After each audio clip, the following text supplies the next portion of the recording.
Halo guys, balik lagi di channel Dark Tales. Cerita kali ini berjudul Penumpang Gaib di Perbatasan Gunung Rambutan. Bayangin aja guys, ketika kalian di perjalanan tapi ada yang ngikutin. Nah gimana tuh?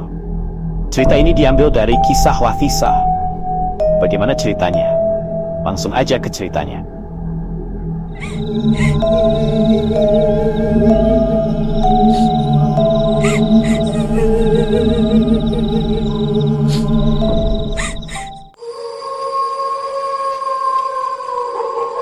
Aku Lathisa. Hari ini aku akan bercerita tentang kejadian mistis saat ada perjalanan dinas keluar kota. Pekerjaanku sebagai karyawan di salah satu perusahaan yang ada di Kaltim. Saat ini aku stay di Balikpapan, Kalimantan Timur. Sebenarnya aku memang asli gadis Kalimantan, tepatnya gadis Banjar, Kalimantan Selatan. Tapi karena pekerjaan, jadi tahun lalu aku dipindahkan ke kantor pusat yang ada di Balikpapan. Pengalaman mistis ini terjadi di awal tahun 2019, saat itu ada tugas di daerah Kalsel. Dengan senang hati aku menerima tugas ini, karena Kalsel adalah kampung halamanku. Jadi aku berpikir sambil bekerja bisa menyempatkan untuk menjenguk orang tua. Dan aku juga sudah sering bolak-balik Kaltim Kalsel ataupun Kalsel Kaltim. Singkat cerita, jadwal keberangkatanku seharusnya jam 1 siang atau habis zuhur. Tapi karena ada kesibukan lain jadinya keberangkatan diundur setelah ashar. Waktu yang ditempuh untuk bisa sampai ke salah satu kota yang ada di Kalsel nanti sekitar 8 jam perjalanan. Oh iya, aku berangkat dengan satu teman di kantorku, sebut saja namanya Mas Azam.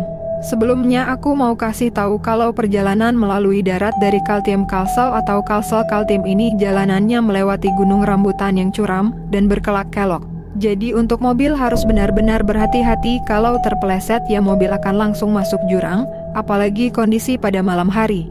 Lampu jalanan ada, cuma sedikit. Setelah melewati beberapa kabupaten lalu langsung menaiki jalan gunungan yang artinya mobil akan melintasi jalanan gunung rambutan.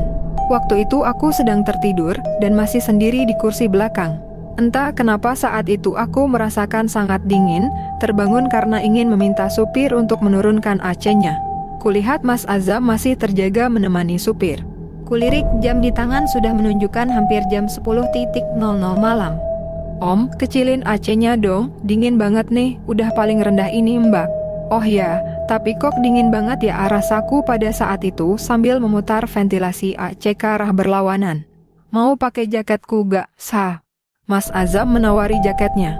Kalau mau itu buka aja tasku di belakang, ada paling atas jaketnya. Aku pinjam ya, mas. Asli nih dingin banget, kalian gak kedinginan? Gak sih kalau kita. Ya udah ambil aja jaketnya tuh. Pas aku berbalik berniat mau ambil jaket di jok belakang, tiba-tiba dari kaca belakang mobil aku melihat ada sesuatu yang jatuh dari atas pohon. Astagfirullah, karena kaget aku istighfar. Tapi nggak tahu apa yang jatuh tadi. Tapi aku lihat benda yang jatuh tadi lumayan besar. Karena jatuhnya cepat jadi gak jelas apa yang sebenarnya terjatuh. Kenapa sah? Mas Azam dan supir yang dengar aku istighfar langsung bertanya. Kaget, mas. Tadi kayak ada sesuatu yang jatuh dari atas pohon. Apaan? Kalau ada yang jatuh pasti aku lihat dari spion mobil, kata om supir.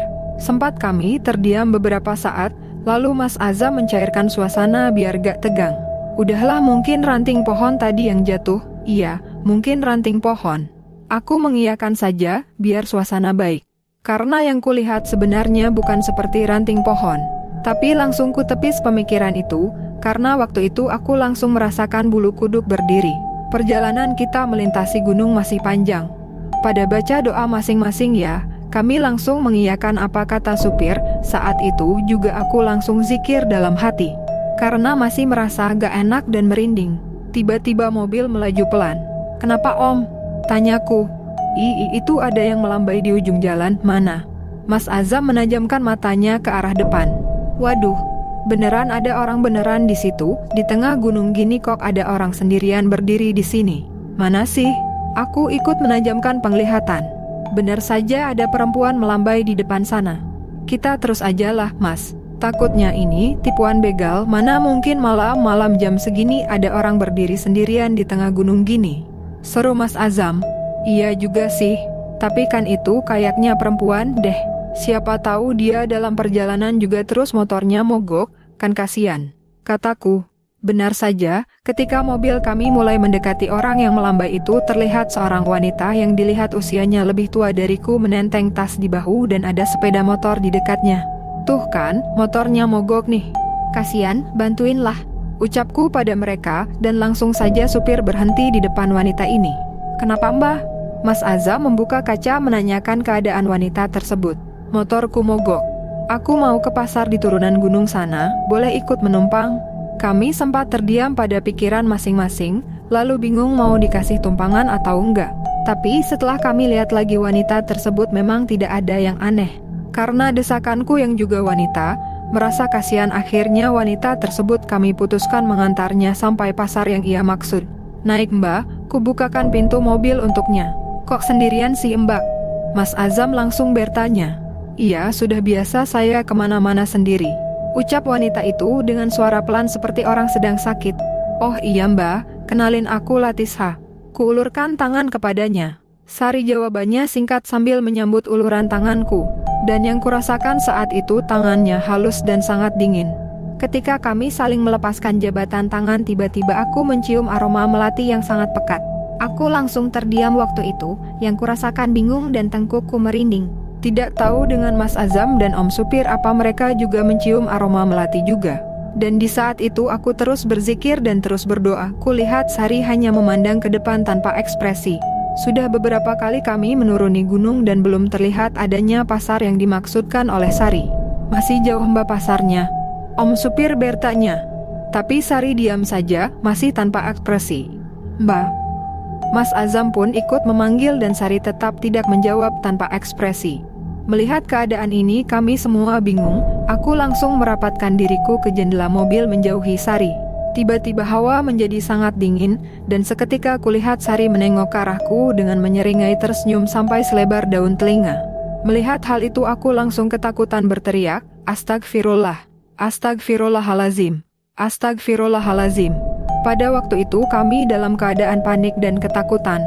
Dan setan Sari langsung tertawa menggelegar seperti khasnya kuntilanak, hihihi, hihihi, hihihi. Entah apa yang terjadi. Saat kubuka mata aku terbangun di sebuah rumah, ternyata ini adalah rumah paman dari supir kami. Ternyata aku pingsan, mungkin tidak tahan dengan kejadian mistis tadi apalagi jarakku dengan kuntilanak Sari hanya beberapa jengkal. Sudah sadar? Ayo minum dulu. Terlihat Mas Azam dan beberapa orang begitu khawatir. Mereka adalah paman, tante, dan keponakannya Om Supir. Alhamdulillah, seru mereka hampir berbarengan. Alhamdulillah sudah gak apa-apa, kita di rumah pamannya Ridho nama supir kami. Mas, setan. Aku terisak karena masih ketakutan. Wajarlah ya, karena ini kali pertama aku bertemu makhluk gaib. Duduk berdekatan pula. Iya. Udah gak apa-apa mbak, setannya sudah pergi, sahut pamannya Om Supir.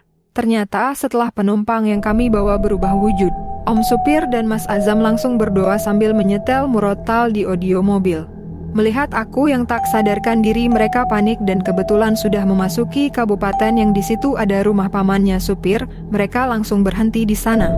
Dengan kejadian yang sangat menakutkan ini, kami memutuskan untuk bermalam di rumah pamannya Om Supir dan melanjutkan perjalanan besok pagi.